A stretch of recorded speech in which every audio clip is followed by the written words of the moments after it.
And now moving further abroad, the U.S. could be hit by more flooding as the National Hurricane Center warns a weather system off the southeast U.S. coast has a 90% chance of becoming a cyclone in the next 48 hours.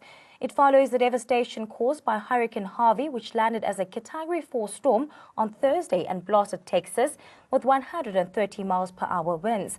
The hurricane, which has since been downgraded to tropical storm, has caused record floods and at least 6 deaths across the state.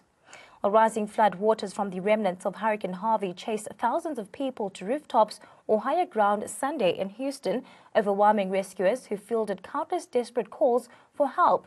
Residents in Texas have been forced to climb onto the roof of their homes to avoid the treacherous flooding after more than 26 inches of rain fell in Houston in 48 hours.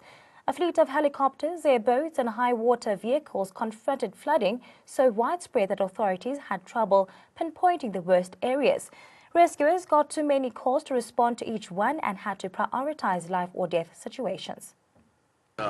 We didn't know where all the water would be because when you've got rain bands like that, they rain on different watersheds, so you couldn't predict exactly where the flooding was going to be. We knew that going into this, but we did position assets. We put out the word, we put out contact numbers.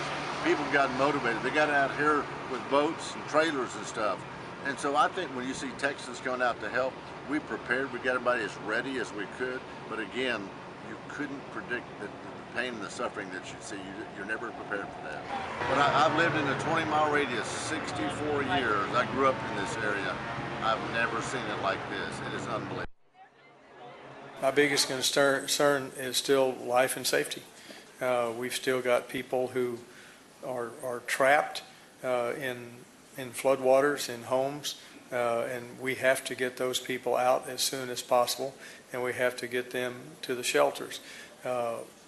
The operation for running the buses to get people seems to be going reasonably well, but it takes a while. And I understand people have been remarkably patient throughout this entire ordeal, and I wish I could say now we've done it, but we haven't. This ordeal could go on for another couple of days, and there are areas that haven't flooded that, depending on where the rains come, could be flooded tomorrow or the next day. And so we have to just keep working it.